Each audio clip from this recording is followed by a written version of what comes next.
अब आ जाते हैं तीसरा पॉइंट, नील्स बोर का परमाणु प्रतिरूप। थर्ड है नील्स बोहर का परमाणु प्रतिरूप।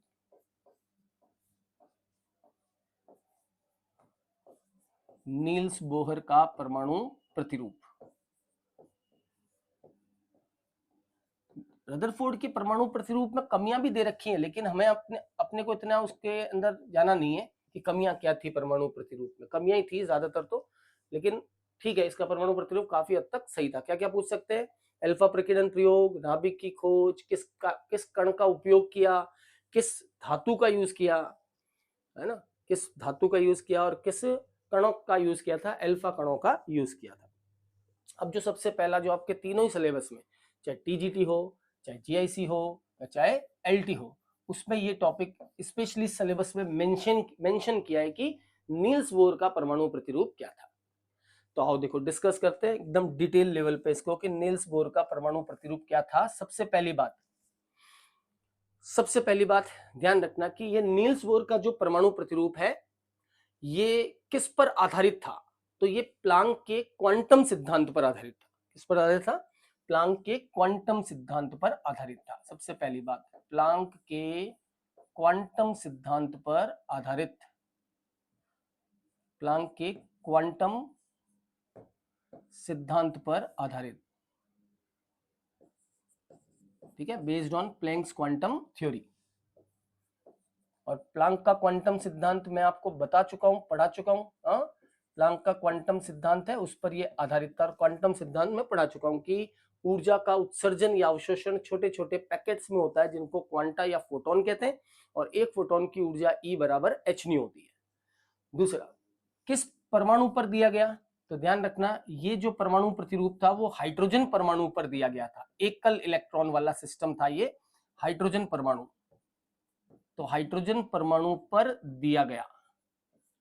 दूसरी बात ये इसकी है कि किस परमाणु पर दिया गया, तो ध्यान रखिएगा कि हाइड्रोजन परमाणु पर दिया गया। अब इसकी भी चार बातें हैं, जैसे रदरफोर्ड में थी, वैसे नील्स बोर के परमाणु प्रतिरूप की चार बातें आपको ध्यान रखनी। सबसे पहली बात, ऐसे क्वेश्चन आते हैं एग्जाम में कि इनमें से कौन सा नील्स बोर के परमाणु प्रतिरूप के अनुसार सही नहीं है या कौन सा सही है। तो सबसे पहली बात इन्होंने क्या बोली बेटा? इन्होंने बोला कि परमाणु में जो इलेक्ट्रॉन होता है ना, वो अचल और स्थायी, स्टेशनरी और स्टेबल, वृत्ताकार पथों में चक्कर लगाता है। सुनना वापस, क्या है मतलब? जो कोश होता है वो नहीं घूमता है, वो तो स्थिर रहता है, अचल, स्थायी और वृत्ताकार पथों में चक्कर लगाता है। मतलब ये जो कोश होता है ये खुद नहीं घूमता है, इसके अंदर अंदर सिर्फ इलेक्ट्रॉन घूमता है। बस समझ आ गई? तो पहला पॉइंट क्या था? पहला पॉइंट था कि इलेक्ट्रॉन अचल तथा स्थायी वृत्ताकार पथों में, अचल तथा स्थायी वृत्ताकार पथों में चक्कर लगाता है। अचल तथा स्थायी वृत्ताकार पथों में चक्कर लगाता है। अचल तथा स्थायी वृत्ताकार पथों में चक्कर लगाता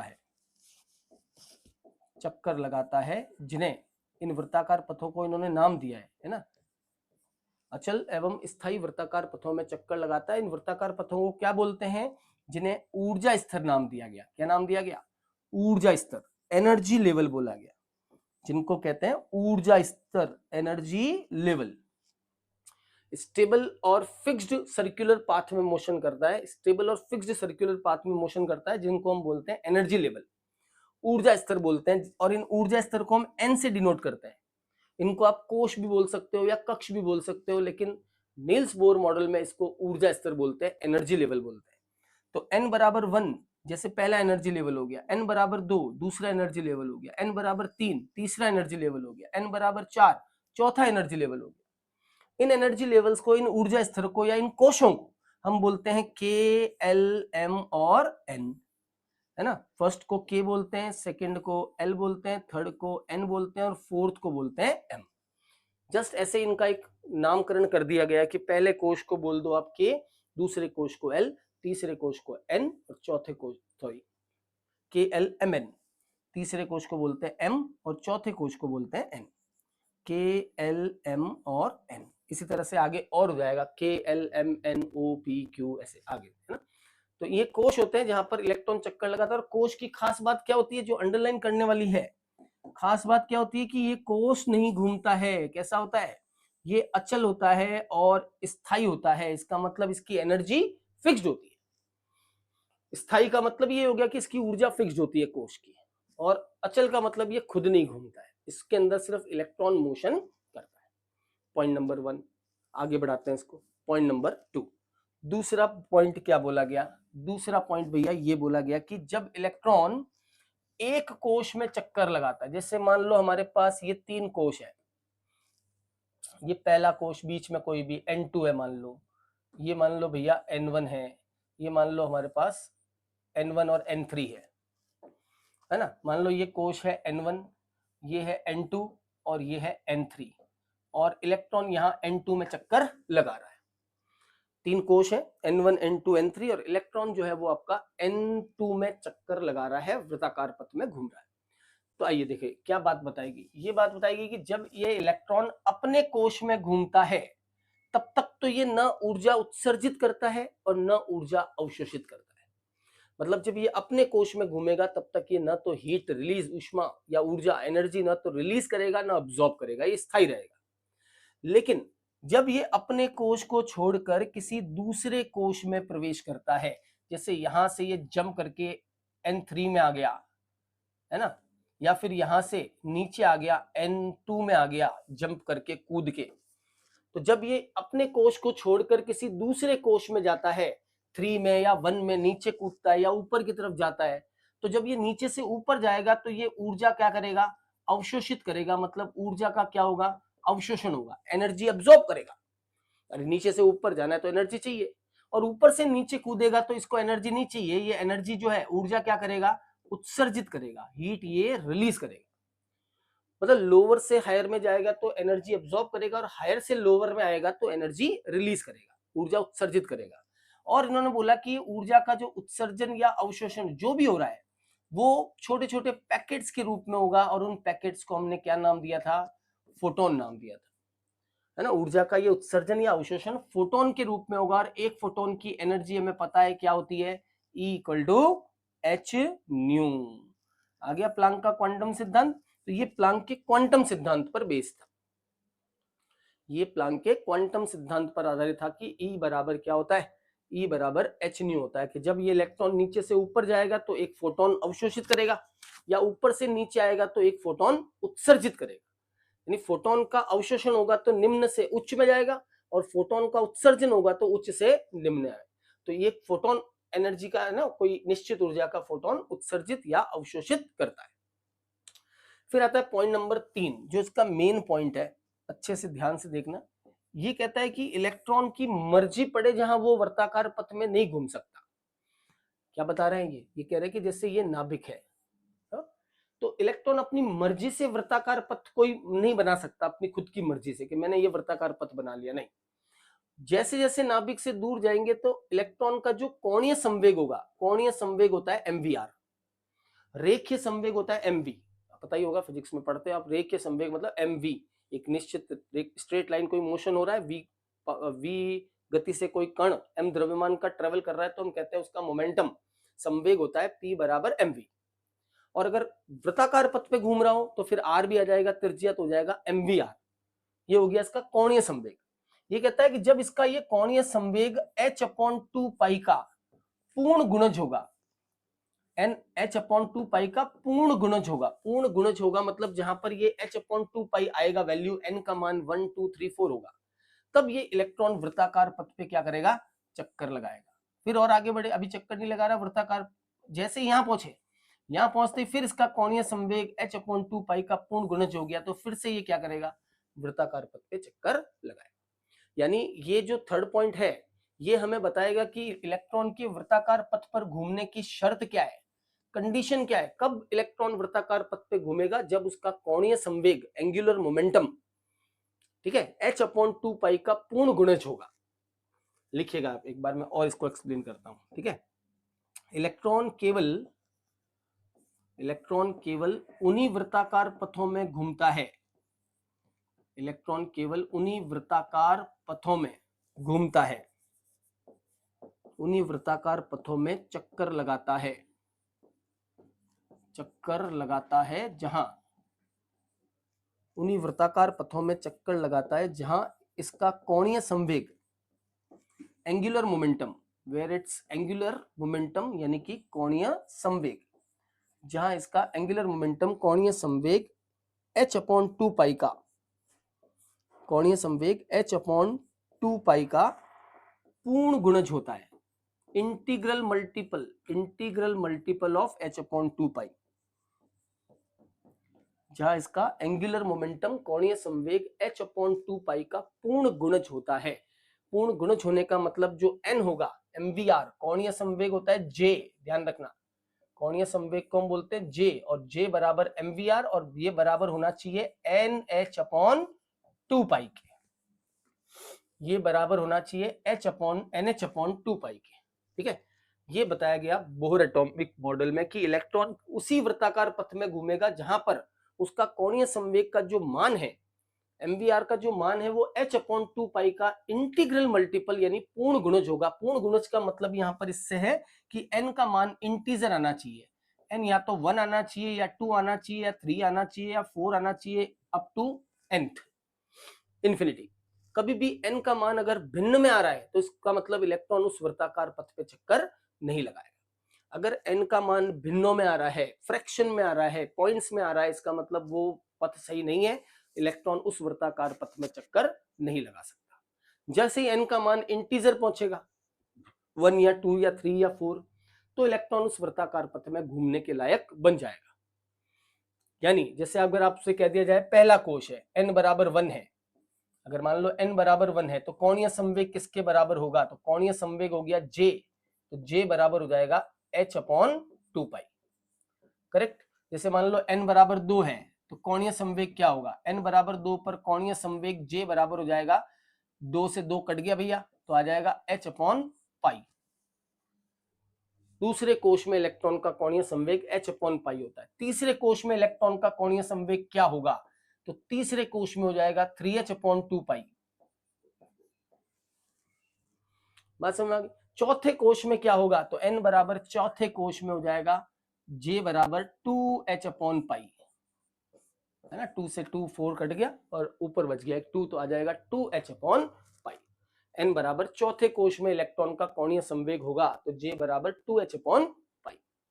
एक और चीज ध्यान रखना, जो h/2 पाई होता है ना, उसको h क्रॉस भी बोलते हैं, तो कभी कभी आप पूरा ना लिखकर h क्रॉस भी लिख सकते हैं, ठीक है। ये मैं यहाँ पे अलग से आपको लिख कर बता देता हूँ ताकि आगे आपको ध्यान रहे जब आप वापस से इनको पढ़ो तब, कि जरूरी नहीं है h/2 पाई हो, जो h/2 पाई है उसको h क्रॉस भी बोलते हैं, h हैरा भी बोलते हैं, h क्रॉस भी बोलते हैं, कोई कोई लोग h बार भी बोलते हैं। बार तो ये नहीं है, हालांकि बार ऊपर होता है, ये बीच में क्रॉस कर रहा है, इसका मतलब ये h क्रॉस हो गया, ठीक है, इसको h क्रॉस कहा जाता है। तो ये चीजें सारी h क्रॉस में भी हो सकती है। j बराबर यहाँ h/2 पाई h क्रॉस हो गया, है ना, यहाँ पर 3h/2 पाई है तो h/2 पाई 3h क्रॉस हो गया, यहाँ पे जो है 2h क्रॉस बनेगा नहीं इधर, है ना, जहां बन रहा है h क्रॉस वहां पे h4 बन सकता है, क्या बनेगा 4h क्रॉस बन जाए, 2 से 2 कैंसिल आउट नहीं किया तो ये इसकी थर्ड पोस्टुलेट जिसको हम बोलते हैं अवधारणा थी, third postulates of bore atomic model.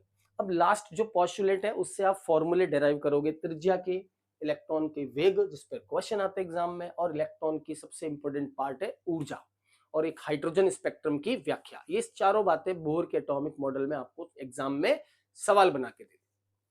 आइए देखें चौथा पॉइंट क्या कहता है, पॉइंट नंबर 4, ध्यान दीजिएगा भैया बोर्ड पे। 4th पॉइंट में ये कहते हैं कि इलेक्ट्रॉन जब वृत्ताकार पथ पे चक्कर लगा रहा होता है तो उस इलेक्ट्रॉन पर 2 प्रकार के बल कार्यरत होते हैं। जब इलेक्ट्रॉन वृत्ताकार पथ पे चक्कर लगा रहा होता है तब उस पर 2 प्रकार के फोर्स लगते हैं। क्या लगते हैं? 2 प्रकार के बल लगते हैं। एक क्या करता है, एक बल उसको बाहर की तरफ धक्का देता है जिसको हम अपकेंद्रीय बल कहते हैं। अपकेंद्रीय बल इंग्लिश में बोलते हैं सेंट्रीफ्यूगल फोर्स, अपकेंद्रीय बल। तो एक बाहर की तरफ अपकेंद्रीय बल लगता है, और अपकेंद्रीय बल जो होता है वो हमेशा फिक्स्ड होता है mv²/r। कोई भी चीज हो, आप मैं कोई भी हो, अगर हम वृत्ताकार पथ पे घूम रहे हैं, गाड़ी कोई वृत्ताकार पथ पे सर्कल पे चक्कर लगा रही है, तो उस पर कितना अपकेंद्रीय बल लगेगा बाहर की तरफ, mv²/r। ये होता है अपकेंद्रीय बल। एक ये इलेक्ट्रॉन अंदर की तरफ नाभिक से खींचेगा, नाभिक इसको खींचेगा। आवेशों के बीच में कौन सा बल लगता है, धनावेश और ये ऋणावेश। स्थिर धनावेश ऋणावेश के बीच में कौन सा फोर्स लगता है, कूलाम बल, या इसी को आप अभिकेंद्री भी बोल सकते हो। जो केंद्र की ओर लगता है वो अभिकेंद्री, और जो केंद्र से दूर लगता है वो अपकेंद्री। तो एक बल अंदर की ओर लगेगा, ये जो अंदर की ओर बल लग रहा है इसको हम बोलते हैं कूलाम बल, कूलाम फोर्स, है ना, कूलाम फोर्स, कूलाम बल। और कूलाम बल आप पढ़ते हो, सबको पता होगा बेटा, है सबको पता होगा, फिजिक्स में आप कूलाम फोर्स पढ़ते हो कि F बराबर K Q1 Q2 upon R² होता है। दोनों आवेशों का गुणनफल, और दोनों के आवेशों के गुणनफल के समानुपाती, और दोनों के बीच की त्रिज्या जो है, दूरी जो है, उसका व्युत्क्रमानुपाती। तो F बराबर होता है K Q1 Q2 upon R², K Q1 Q2 upon R²। ये फोर्स लगता है Q1 Q2 अपॉन R²। ध्यान से सुनना भैया, जो बातें बोल रहा हूं उनको एकदम अच्छे से सुनना। क्या बोल रहा है ये, कि इलेक्ट्रॉन पर, वृत्ताकार पथ पर घूमते हुए इलेक्ट्रॉन पर दो प्रकार के बल लगते हैं। एक लगता है जो उसको बाहर की तरफ धक्का देता है, उसको बोलते हैं अपकेंद्रीय बल। एक जो उसको अंदर की तरफ खींचता है उसको बोलते हैं कूलाम बल या अभिकेंद्रीय बल, सेंट्रीपिटल फोर्स या कूलाम फोर्स, उसको बोलते हैं सेंट्रीफ्यूगल फोर्स, अपकेंद्रीय बल। ये पहले ये बताऊं आपको कूलाम बल किसके बराबर होगा, तो थोड़ा ध्यान देना, कूलाम बल किसके बराबर है और कैसे आया वो भी, है ना। ये कूलाम बल किसके बराबर है, तो कूलाम बल में देखो, इलेक्ट्रॉन का आवेश में मान लेता हूं कितना है, E है। अरे बेटा इलेक्ट्रॉन का आवेश तो E है, अब बताओ नाभिक का आवेश कितना होगा इस नाभिक का आवेश कितना होगा, तो नाभिक का आवेश भी, नाभिक में भी क्या होता है, प्रोटॉन होते हैं, प्रोटॉन का आवेश इलेक्ट्रॉन के बराबर हो गया। अब ये है कि कितने प्रोटॉन, एक ही है, 10 है या 20 है, 30 है, 40 है, 50 है, तो हम क्या करेंगे, इंटू जेड, ये हो गया नाभिक का आवेश। अरे एक नाभिक में उपस्थित एक प्रोटॉन का आवेश E, और कितने प्रोटॉन है, Z है, तो हो गया ZE बराबर अगर ये दोनों वैल्यू मैं यहां रख दूं, और ये बीच की त्रिज्या हो गई कितनी, R, तो यहां पे हमारे पास एक फॉर्मूला बन जाएगा कूलाम बल का। क्या फॉर्मूला बन गया, F बराबर K ZE इंटू E, यानी कि E², KZE² अपॉन R²। ये होता है फॉर्मूला फॉर किसके लिए, कूलाम बल के लिए। ये कूलाम बल होता है F बराबर KZE² अपॉन R², और ये होता है F बराबर mv² अपॉन R। ये होता है कौन सा, अपकेंद्रीय बल। ठीक है, जहां डाउट लगे वो वापस पूछ लेना, मैं एक एक चीज को ओपनली और क्लियरली बता रहा हूं कि हो क्या रहा है। नील्स बोर बोलते हैं कि घूमते हुए इलेक्ट्रॉन पर दो तरह के बल कार्यरत होते हैं, एक उसको अंदर की तरफ खींचता है और एक उसको बाहर की तरफ धकेलता है। ये दोनों फोर्स mv² अपॉन R और KZE² अपॉन R² एक दूसरे को क्या कर लेते हैं, बैलेंस, ये दोनों बराबर कर लेते हैं। जितना ये बाहर खींचता है उतना ये अंदर खींचता है, तो इलेक्ट्रॉन जो है अपनी जगह पे ही रहेगा, और अपनी जगह पे ही क्या होगा, वृत्ताकार पथ पे गति करता रहेगा, न नाभिक के अंदर गिरेगा और न बाहर जाएगा। बात समझ में आ गई, मतलब ये दोनों फोर्स आपस में एक दूसरे के बराबर हो जाते हैं। यहाँ पर के मैं मेंशन करना चाहूंगा, हम लोग केमिस्ट्री में एक यूज करते हैं। वैसे ये मैं बता दूं, के फोर्स कांस्टेंट होता है, के का मान होता है 9 इंटू, जो आप फिजिक्स में पढ़ते हो, 9 इंटू 10⁹ न्यूटन मीटर स्क्वायर पर coulomb square, newton metre square पर कूलाम स्क्वायर। ये सीजीएस में इसका मान होता है 9 इंटू 10⁹। हमें यहाँ ये नहीं लेना है, हमें यहाँ पे लेना है 1, इसका मान होता है 1। एक होता है किसमें, न्यूटन में नहीं, सीजीएस में, वो एमकेएस में, सीजीएस में होता है डाइन सेंटीमीटर स्क्वायर ईएसयू, ईएसयू स्क्वायर, ईएसयू ये आप पढ़ते हैं, वैसे आपको पता भी होगा सबको जो पढ़ते हैं वो, है ना। तो एमकेएस में तो होता है 9 into 10⁹ newton metre square coulomb पर कूलाम स्क्वायर, और सीजीएस में होता है 1 dyne centimetre square ESU square. तो हम यहाँ पे जो वैल्यू लेते हैं वो ईएसयू स्क्वायर में लेते हैं, मतलब डाइन सेंटीमीटर स्क्वायर ईएसयू वाला लेते हैं वैल्यू 1, तो के आपका क्या हो जाएगा, 1 हो जाएगा। बट अभी मैं के को फॉर्मूले के अंदर इंक्लूड ही रख रहा हूं, आगे हम इसको के को जब भी लेंगे इसकी वैल्यू तो हम 1 ले लेंगे। बोलो भैया, चारों पॉइंट आपको समझ में आए? कोई पॉइंट में डाउट हो, दिक्कत हो, वापस पूछो। क्या पॉइंट बताया? सबसे पहला कि बोहर के अनुसार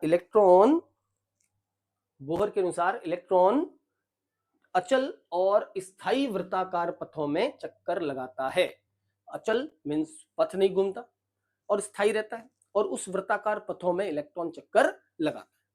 ठीक है, चक्कर लगाता है। इनको इन्होंने नाम दिया ऊर्जा स्तर। हम इनको एनर्जी लेवल या इनको कोश भी बोल सकते हैं, इनको कक्ष भी बोल सकते हैं। पॉइंट नंबर 2, जब इलेक्ट्रॉन अपने कोश में घूमता है तो वो न तो ऊर्जा उत्सर्जित करता है न ऊर्जा अवशोषित करता है। सिर्फ क्या करता है, अपने कोश में घूमता रहेगा, एनर्जी ना एब्जॉर्ब करेगा ना रिलीज करेगा। लेकिन जब वो अपने एक कोश से दूसरे कोश में जाएगा, N2 से N3 में या N2 से N1 में, तो वो निश्चित मात्रा में ऊर्जा अवशोषित करेगा या उत्सर्जित करेगा। ऊर्जा का ये जो अवशोषण या उत्सर्जन हो रहा है वो छोटे छोटे पैकेट्स के रूप में होगा, बंडलों के रूप में होगा, जिन्हें हम बोलेंगे क्वांटा या फोटॉन। ठीक, और इलेक्ट्रॉन हर जगह पे अपनी मनमानी से, अपनी मन मर्जी से वृत्ताकार पथ नहीं बना सकता, न घूम सकता है। अगर उसको वृत्ताकार पथ बनाना है या वृत्ताकार पथ पर घूमना है तो उसके लिए कंडीशन है कि उसका जो कोणीय संवेग है MVR जो है वो h/2 पाई का पूर्ण गुणज होना चाहिए, तो ही ये पॉसिबल है, नहीं तो फिर पॉसिबल नहीं। In the last point, fourth, कि वृत्ताकार पथ पर घूमते समय इलेक्ट्रॉन पर दो तरह के बल लगते हैं, अपकेंद्रीय बल और कूलाम या अभिकेंद्रीय बल, और ये दोनों एक दूसरे को बैलेंस कर देते हैं, जिससे इलेक्ट्रॉन ना तो नाभिक में गिरता है और ना परमाणु से बाहर की तरफ जाता है।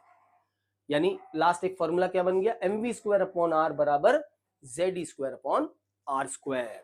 ये आपका एक फॉर्मूला बन गया फोर्थ पॉइंट, और फोर्थ पॉइंट का एक फॉर्मूला होता है mv²/r², mv²/r बराबर z²/kz²/r²।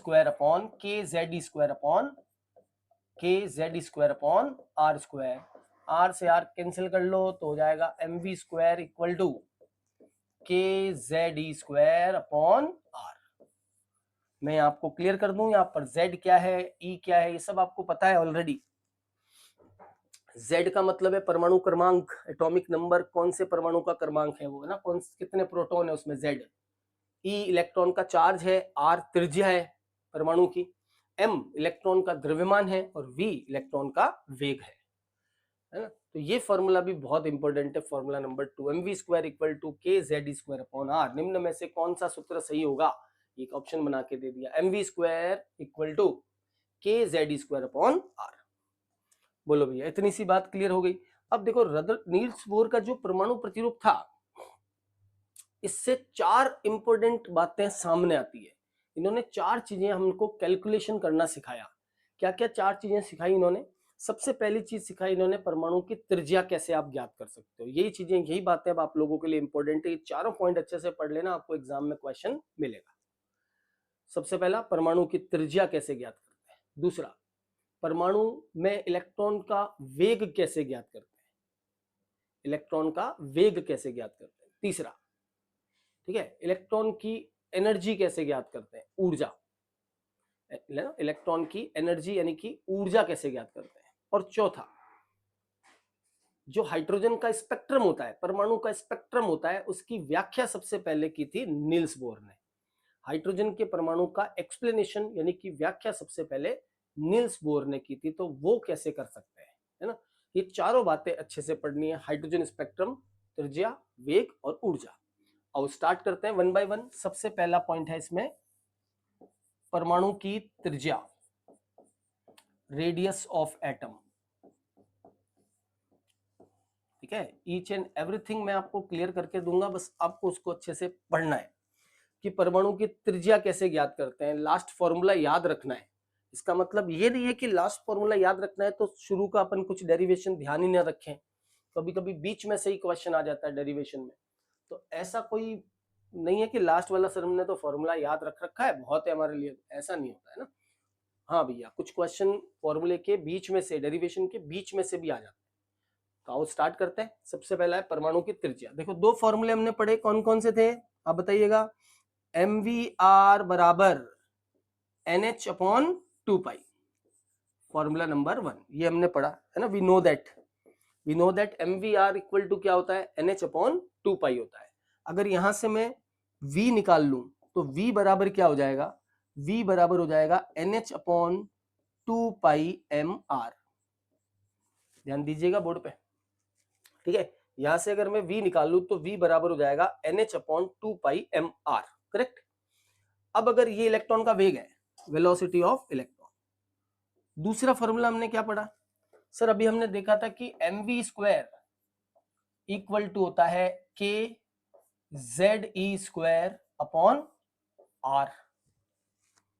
लिखा हुआ ये बोर्ड पे है ना, mv² equal to k ze² होता है ये फॉर्मूला। अब अगर ये वैल्यू पुट कर दें अपन लोग किसकी, इस v की, इस v का मान मैं यहाँ पे रख दूं mv² में, तो देखो मेरे पास क्या आ जाएगा, अगर मैं यहाँ v का मान रख दूं तो ये हो जाएगा m v बराबर हो गया n² h²/4π², सही है, 4π² m² और r² इक्वल टू ये हो जाएगा k ze²/r। बोलो भैया सही है, जहां पे डाउट लगे वहां पूछ लेना, ठीक है, जहां पर भी। हाँ, तो ये हमारे पास आ गया k ze²/r। बोलो, एक r से एक r कैंसिल आउट हो गया और एक m से एक m भी कैंसिल आउट हो गया, और कुछ कैंसिल आउट होगा नहीं इसमें, तो बाकी सबको हमने r बाहर निकाल लिया। देखो यहां से मैंने क्या किया, r बाहर निकाल लिया, k z² नीचे आ गया, k z² नीचे और r बाहर आ गया, क्योंकि मुझे त्रिज्या चाहिए होती है। तो r इक्वल टू हो जाएगा n² h²/4π², ठीक है, ये नीचे आ गया 4π² m k ze², ये होता है परमाणु की त्रिज्या का सूत्र। परमाणु की त्रिज्या ज्ञात करनी हो तो आप यहां से कर सकते हो, n² h²/4π² m k ze², एक m से m कैंसिल आउट हो गया, एक r बाहर ले लिया तो k ze² नीचे आ गया। अब इनमें से एक बार सारे कांस्टेंट यानी स्थिरांकों को अलग कर दो, और जो वेरिएबल्स हैं जिनका मान बदल सकता है उनको आप एक बार इनमें से अलग कर लो। तो बोलो भैया कौन कौन से इनमें से कांस्टेंट कौन कौन से हैं, उन सारे कांस्टेंट को अलग ले आओ। सर कांस्टेंट क्या, जो स्थिर है, जो फिक्स्ड है, जो पहले से फिक्स्ड है, जिन्हें हमें बदलने की जरूरत नहीं होती। तो कांस्टेंट में क्या आ गया, n, नहीं सर n तो कोश की संख्या है, ये कहां से कांस्टेंट होगा, ये तो किसी भी कोश में त्रिज्या अलग अलग होगी।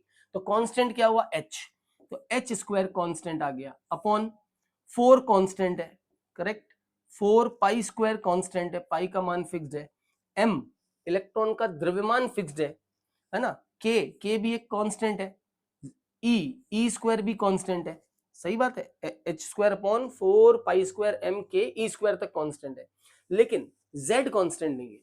z परमाणु क्रमांक है जो कि अलग अलग परमाणुओं में अलग अलग हो सकता है, तो z कांस्टेंट नहीं है। इसका मतलब ये दो चीजें कांस्टेंट नहीं है, कौन, n² और अपॉन z, बाकी सारी चीजें, ये सारी चीजें क्या है, कांस्टेंट है।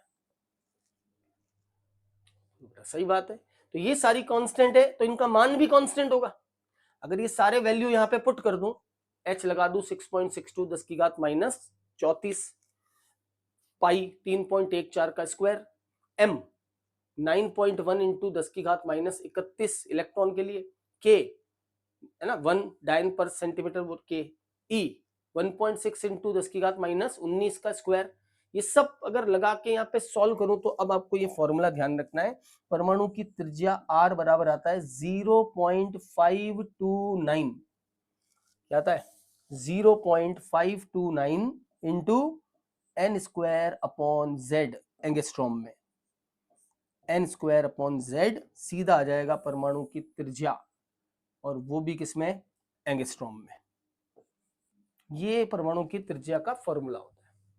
एक बार चेक करो, अगर आपको कोई डाउट लग रहा हो तो वापस पूछ लीजिएगा। r बराबर 0.529 इंटू, है ना, 0.529 इंटू n²/z, ये परमाणु की त्रिज्या का सूत्र होता है। बोलो भैया बात समझ में आई कि नहीं है, क्लियर है ये, हाँ, ये याद रखना है। और अगर इसको पिकोमीटर में बदले ना, पिकोमीटर में, तो 52.9 हो जाएगा, ये 52.9 या 53 भी ले सकते हो आप, 52.9 या 53, क्योंकि ये भी एंगस्ट्रॉम में है। अगर मैं इसको पिकोमीटर में लिखूंगा, क्योंकि एनसीईआरटी बुक में इसको पिकोमीटर में ले रखा है, तो पिकोमीटर में लिखा है तो पिकोमीटर में हो जाएगा 52.9 इंटू, बाकी तो सेम ही रहेगा, n स्क्वायर अपॉन z। और अब ये एंगस्ट्रॉम में नहीं आएगा, अब ये एंगस्ट्रॉम की जगह आ जाएगा पिकोमीटर। ये हो गया पिकोमीटर यानी पीएम। तो 52.9 पिकोमीटर या फिर 0.529 into n square upon Z. अब इस पे क्वेश्चन डिस्कस करेंगे। मेन चीज तो क्वेश्चन आते हैं एग्जाम में, न्यूमेरिकल्स, फॉर्मूले बेस्ड भी आते हैं, फॉर्मूला कौन सा सही है ये फॉर्मूला आपको याद रखना है, ध्यान रखना, क्योंकि ये सारे फॉर्मूलों में एंट्री मारेगा, सारे फॉर्म जो भी आगे डेरिवेशन करवाऊंगा उसमें ये एंट्री मारेगा पहले। तो याद रखना है कि n square h square upon 4 pi square m के ई टू द पावर 2 है ना, e square h square e square, तो ये जेड इंटू ई स्क्वायर, ये फॉर्मूला पूरा याद रखना है, आगे ऊर्जा में काम आएगा और वेग निकालने में, वेलोसिटी निकालने में भी काम आएगा। चलो और आगे बढ़ाते हैं। 52.9 एन स्क्वायर बाई जेड, यहां से आप कंक्लूजन बताइए, देख लीजिएगा एक बार पीछे वापस, अगर कोई डाउट हो कोई दिक्कत हो, है ना, ये पहले बताओ भैया, आप लोग रेस्पॉन्स दीजिए अच्छे से कि क्या इसमें कोई डाउट है या समझ में आया, क्लियर हो गया ये पॉइंट, त्रिज्या कैसे निकाली जाती है, त्रिज्या का सूत्र क्या होता है, एनर्जी का फॉर्मूला ये होता है, किसी भी एटम की जो एनर्जी होती है वो हम ऐसे निकालते हैं, ठीक है, 0.529 into n square upon Z. Clear है? चलो आगे देखते हैं। अब मुझे एक रिलेशन बताओ कि जैसे मैं फॉर्मूला वापस लिख दूं एक बार, R बराबर 0.529 into n square upon Z. चलिए आप लोग बताइए R का एन स्क्वायर के साथ क्या रिलेशन हुआ और R का Z के साथ क्या रिलेशन हुआ। हाँ वेरी गुड। R का n स्क्वायर, n मतलब है कोशों की संख्या, पहला कोश है, दूसरा कोश है, तीसरा है, चौथा है, पांचवा है, कौन सा है, और Z का मतलब है परमाणु क्रमांक, हाइड्रोजन है, हीलियम है, लिथियम है, बेरिलियम है, बोरॉन है, कौन सा है, उसका परमाणु क्रमांक क्या है, तो वो अपने को यहाँ लेना है Z। बोलो इतनी बात समझ में आ गई। अच्छा अब देखो क्या रिलेशन हुआ, R n स्क्वायर के सीधे समानुपाती है जबकि Z के व्युत्क्रमानुपाती है। इसका मतलब अगर n बढ़ेगा तो R भी बढ़ेगा और Z बढ़ेगा तो R घटेगा, क्योंकि इनवर्सली प्रोपोर्शनल है, एक दूसरे के व्युत्क्रमानुपाती है। तो अगर दो अलग अलग त्रिज्याओं को कंपेयर करें तो ये लिख सकते हैं क्या, देखो R1 अपॉन R2 बराबर N1 अपॉन N2 का होल स्क्वायर, है ना, कंपैरिजन करने के लिए। और यहाँ पे क्या लिख सकते हैं, R1 अपॉन R2 बराबर Z2 अपॉन Z1। बोलो भैया लिख सकते हैं कि नहीं लिख सकते हैं, है ना, लिख सकते हैं Z2 अपॉन Z1 और यहाँ लिख सकते हैं N1 अपॉन N2। क्लियर? क्योंकि R N के डायरेक्टली प्रोपोर्शनल है और Z के इनवर्सली प्रोपोर्शनल है, तो R1 upon R2 equal to Z2 upon Z1 या R1 upon R2 equal to N1 upon N2 का होल स्क्वायर। कोशों की संख्या बढ़ेगी तो परमाणु की त्रिज्या बढ़ेगी और परमाणु का क्रमांक बढ़ेगा, अगर एटॉमिक नंबर बढ़ेगा तो इसका मतलब हो गया, एटॉमिक नंबर बढ़ेगा तो त्रिज्या क्या होगी, कम होती जाएगी। क्लियर है? अच्छा सर दोनों ही चेंज हो रहे हो तो एक कांस्टेंट कोई भी नहीं, दोनों ही चेंज हो रहे हैं, तो हम क्या करेंगे, दोनों को एक साथ ले लो, R1 अपॉन R2 बराबर N1 अपॉन N2 का तो हो जाएगा होल स्क्वायर और इनटू Z2 अपॉन हो जाएगा Z1।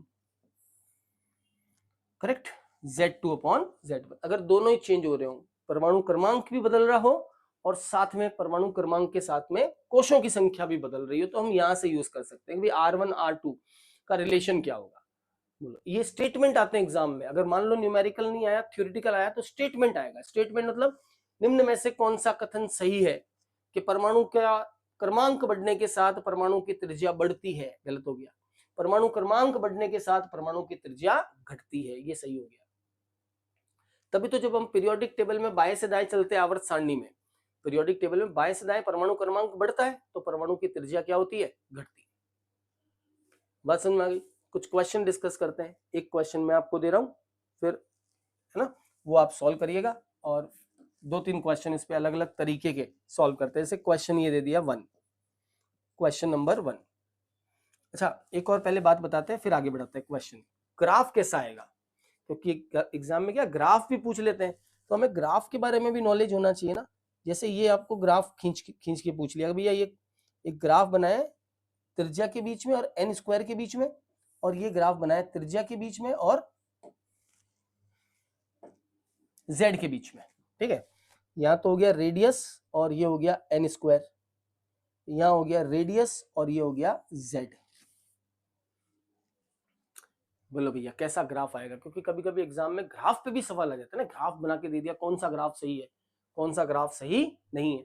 तो कौन सा ग्राफ सही है, पहले ये रिलेशन बताओ, r is proportional to n square. अगर n होता तो स्ट्रेट लाइन आती, अरे भैया अगर n होता है तो स्ट्रेट लाइन आती है, जैसे x है, x is proportional to y, तो ग्राफ कैसा आता है, स्ट्रेट लाइन।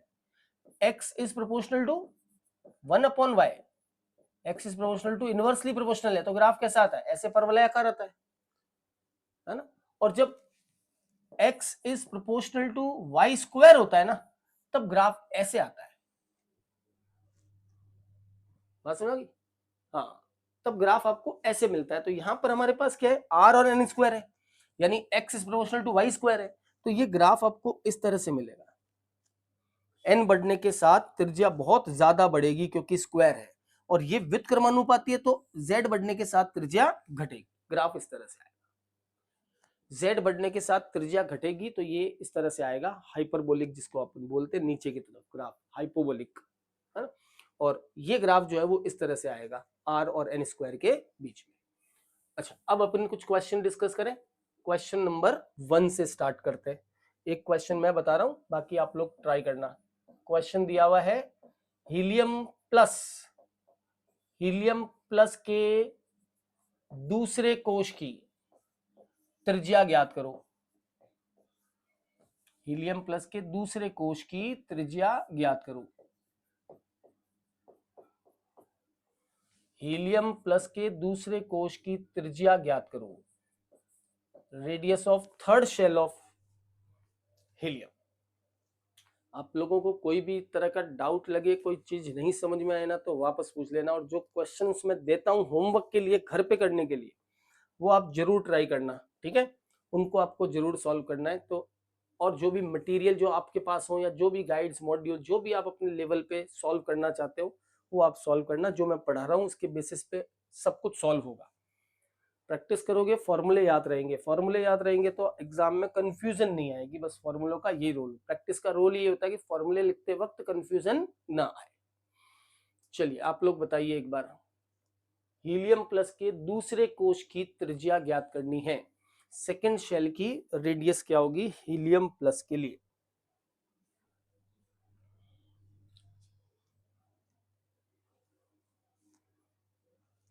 ठीक, हाँ, दूसरे कोश की त्रिज्या। तो आओ देखो भैया बोर्ड पे, सेकेंड शेल की रेडियस निकालनी है, तो फॉर्मूला क्या हो गया, R of helium is 0.529 into, ठीक है, into n square upon z, correct. n और z का मान रख दो, 0.529 इंटू n, दूसरा कोश दिया है इन्होंने, तो दूसरा कोश यानी 2 का स्क्वायर, दूसरा कोश यानी 2 का स्क्वायर 4। ये तो बहुत ज्यादा नहीं हो जाएगा, 105.8 एंगस्ट्रॉम, 1.05 समथिंग कुछ आना चाहिए, तो बहुत ज्यादा हो जाएगा ना, 105.8 एंगस्ट्रॉम बहुत ज्यादा हो गया। 0.529 इंटू 4, और z कितना होता है हीलियम का 2। देखो ये हीलियम प्लस लगाए ना सर, हीलियम प्लस लगाए तो z 2 में से एक गया, एक बचा ना सर, नहीं वो तो इलेक्ट्रॉन गया है, z तो जो होगा वही होगा। ये तो हमने उसको एक इलेक्ट्रॉन में तब्दील कर दिया, मतलब 2 इलेक्ट्रॉन वाला होता है उसको एक इलेक्ट्रॉन में लाना होता है, क्योंकि हाइड्रोजन परमाणु, ये जो बोर मॉडल है, ये एक इलेक्ट्रॉन वाले सिस्टम पर ही लागू होता है। चलिए इसको आप सॉल्व कर लीजिए, एंगस्ट्रॉम में आ जाएगा, ये 2 बार कट गया और 2 से इसको गुणा कर दिया, तो ये हो गया 8, 5 और 1.058 एंगस्ट्रॉम, ठीक है, 1.058। अगर ये आपने 105.8 लिखा है ना, तो फिर ये पिकोमीटर में हो जाएगा। हाँ एग्जैक्टली, तब ये पिकोमीटर में हो जाएगा। अदरवाइज एंगस्ट्रॉम में ही होगा 1.058 एंगस्ट्रॉम। बहुत सिंपल क्वेश्चन आता है, बस आपको फॉर्मूला याद रखना है, जो मैं बातें बता रहा हूं वो आपको ध्यान रखनी है। दूसरा ऊर्जा स्तर लिख दिया, कोई फर्क नहीं पड़ेगा, सेम। दूसरे कक्ष ऑर्बिट, कोई फर्क नहीं पड़ेगा, सेम। कोश लिखो, कक्ष लिखो, ऊर्जा स्तर लिखो, एनर्जी लेवल लिखो, कोई फर्क नहीं पड़ेगा। आद्य अवस्था लिखो, ग्राउंड स्टेट लिखो, है ना। जैसे क्वेश्चन नंबर 2 आप लोग ट्राई करना। क्वेश्चन नंबर 2 है, हाइड्रोजन परमाणु के तीसरे तथा दूसरे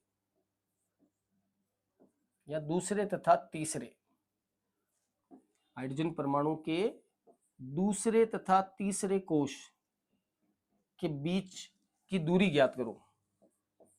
दूसरे तथा तीसरे कोश के बीच की दूरी ज्ञात करो। तीसरे कोश के मध्य की दूरी ज्ञात करो, डिस्टेंस।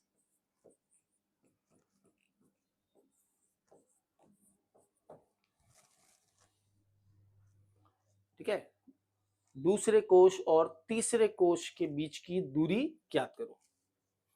तो कैसे करना है, सेम फॉर्मूला है ना, R3 माइनस R2। ये कह रहा भैया दूसरे और तीसरे कोश के बीच की दूरी कितनी होगी, डिस्टेंस कितनी होगी, दूसरे कोश की और तीसरे कोश के बीच की दूरी ज्ञात करनी है। करेक्ट।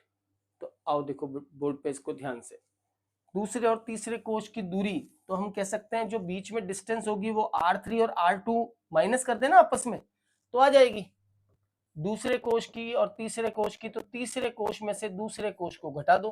अरे भैया ये है नाभिक, ये पहला कोश, ये दूसरा कोश और ये तीसरा कोश। तो इस दूसरे और तीसरे कोश के बीच की ये दूरी निकालनी है, ये R3 हो गया और ये R2 हो गया। तो R3 माइनस R2 कर दूं तो क्या आ जाएगा, डिस्टेंस आ जाएगी बीच में दूरी। तो कितनी दूरी हुई, R3 0.529 इंटू बोलो N3 3 का स्क्वायर 9 और हाइड्रोजन है तो 1 माइनस दूसरे के लिए 0.529 इंटू 2 का स्क्वायर 4 अपॉन 1 R2N स्क्वायर रहेगा ना, तो 2 का स्क्वायर 4, यानी कि ये आ गया आपके पास 0.529 कॉमन और इंटू 9 में से 4 गया 5, तो इसको 5 से गुणा कर लो। 0.529 इंटू 5, ये 5 से गुणा कर लो बेटा, जो भी आएगा आपको यहाँ पे आंसर मिल जाएगा। 45 कितना हो गया, 5 4, ठीक है, और 1 2.645 एंगस्ट्रॉम। करेक्ट, एग्जैक्टली इस बार आ जाएगा 2 पॉइंट, सही है, एकदम सही लिखा है आप लोगों ने। हाँ 2.645 एंगस्ट्रॉम में। हाँ समझ में आया ना, बहुत सिंपल सा कॉन्सेप्ट होता है, बहुत इजी वे में आप आराम से इसका आंसर दे सकते हो, बस आपको कॉन्सेप्ट फॉर्मूला क्लियर होना चाहिए। एक सवाल मैं आपको और बताता हूँ, जैसे ये क्वेश्चन दिया हुआ है, क्वेश्चन दिया है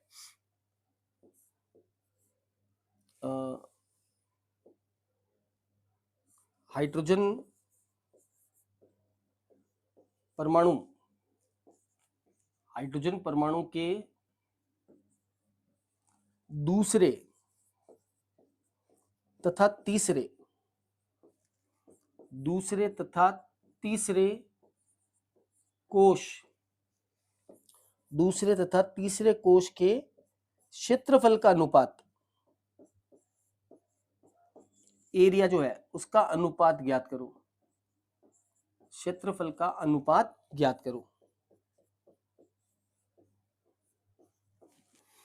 हाइड्रोजन परमाणु में दूसरे और तीसरे कोश का जो क्षेत्रफल है, एरिया है, उसका अनुपात क्या होगा। दूसरे और तीसरे जो है, दूसरे और तीसरे कोश का जो क्षेत्रफल है, उसके क्षेत्रफल का अनुपात क्या होगा।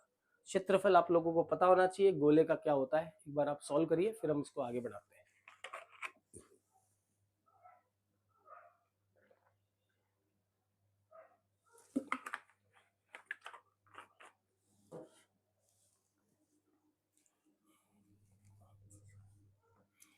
तो भैया क्षेत्रफल होता है पाई आर स्क्वायर होता है ना, क्षेत्रफल होता है पाई आर स्क्वायर। किसी गोले का क्षेत्रफल होता है, area of a circle is pi r square. तो हाइड्रोजन के लिए क्या कहेंगे, एरिया कौन से कोश का, दूसरे कोश का, अपॉन एरिया कौन से कोश का, तीसरे कोश का, बराबर हो जाएगा पाई R2 का स्क्वायर और अपॉन पाई R3 का स्क्वायर। करेक्ट, ये कैंसिल आउट हो गया पाई। अब R2 का स्क्वायर, तो हाइड्रोजन Z तो बराबर हो गया दोनों का, तो सीधा ही कह सकते हैं कि R2 स्क्वायर की जगह मैं क्या लिख सकता हूं, R2 स्क्वायर की जगह N2 का स्क्वायर, N2 की पावर 4, अरे N2 का स्क्वायर स्क्वायर अपॉन N1 या N3 अपॉन N3 का स्क्वायर की पावर 2। आर का स्क्वायर है ना, तो इसका पहले से स्क्वायर ही आता है ना, आर आर इसमें पहले से स्क्वायर ही आता है, ये पहले से स्क्वायर ही है, तो स्क्वायर का भी स्क्वायर करना है, स्क्वायर का भी स्क्वायर करना है, मतलब क्षेत्रफल का अनुपात आ जाएगा दो की पावर कितनी हो गई, 2 की पावर 4, और यहाँ हो गई 3, 3 की पावर हो गई 4, 2 की पावर 4 क्या हो जाएगी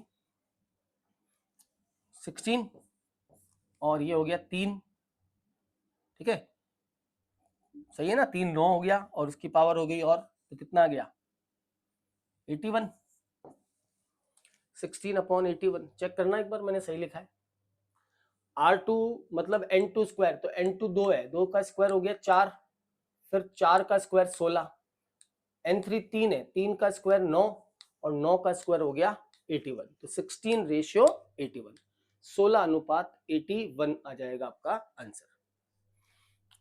हाँ 16:81, एग्जैक्टली 16:81 ही आना चाहिए, बाकी भी सब सॉल्व करें भैया, है ना, एक दो के सही सही आंसर आ रहे हैं, बाकी शायद आई थिंक सॉल्व नहीं कर रहे हैं, मेरे साथ साथ क्वेश्चन को सॉल्व करो और प्रॉपर एक आंसर अपना सेंड किया करो, चाहे वो गलत हो चाहे वो सही हो, उससे हमें कोई लेना देना नहीं है, हमें ये चाहिए कि हमने प्रैक्टिस की, हमने क्वेश्चन को अटेम्प्ट किया, उसको ट्राई किया सॉल्व करने का, वो कितना हुआ कितना नहीं हुआ वो अलग बात है, ठीक है।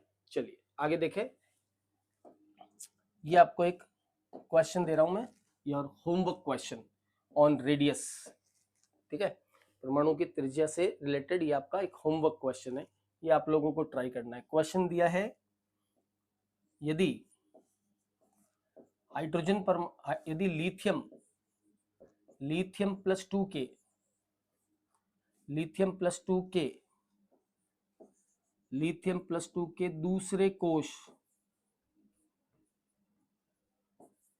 लिथियम प्लस 2k दूसरे कोष की त्रिज्या, दूसरे कोष की त्रिज्या x है तो, x एंगस्ट्रॉम है तो, x एंगस्ट्रॉम है तो बेरिलियम प्लस 3 के तीसरे कोष की ऊर्जा ज्ञात करो, तीसरे कोष की ऊर्जा ज्ञात करो,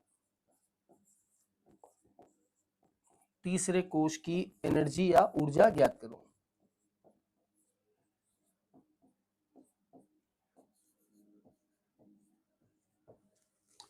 लिथियम प्लस 2 के दूसरे कोष की त्रिज्या अगर x एंगस्ट्रॉम है तो बेरिलियम प्लस 3 के तीसरे कोष की ऊर्जा कितनी होगी, ये आपका होमवर्क क्वेश्चन है आज का, ठीक है, ये आपका भैया क्या है HW होमवर्क क्वेश्चन है, तो यहां तक आज आप इसको देख लीजिए, ठीक है, फिर नेक्स्ट क्लास में जो है इसको,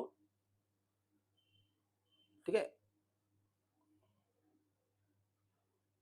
सारे टॉपिक ऐसे ही पढ़ाएंगे आप, मतलब किस तरह से पढ़ाने आपके हिसाब से, ऐसे ही पढ़ाने मतलब किस तरह से पढ़ाने, सारे टॉपिक समझ में नहीं आया मुझे, कुछ आपका कमेंट, कुछ अलग तरीके से पढ़ाने थे, तरीका तो यही है जो मैं पढ़ा रहा हूँ। चलिए कोई नहीं, नेक्स्ट क्लास में अपन इसको आगे कंटिन्यू करेंगे, ये आपका होमवर्क क्वेश्चन हो गया, और नेक्स्ट क्लास में मैं आपको एनर्जी, परमाणु की ऊर्जा, उसका वेग और हाइड्रोजन स्पेक्ट्रम मतलब बोहर का परमाणु प्रतिरूप हम फिनिश कर देंगे, निल्स बोहर एटॉमिक मॉडल हम कंप्लीट कर देंगे। एनर्जी या रेडियस, अच्छा तीसरे कोष की रेडियस फाइंड आउट करो, तीसरे कोष की त्रिज्या, रेडियस त्रिज्या ज्ञात करो, अब ठीक है। चलिए तो आज की क्लास यही फिनिश करते हैं, पढ़िएगा आप इसको, फिर नेक्स्ट टर्न पे अपन आगे स्टार्ट करेंगे वेलोसिटी और एनर्जी ऑफ, कल पढ़ेंगे एनर्जी ऑफ इलेक्ट्रॉन और velocity of electron. Thank you very much.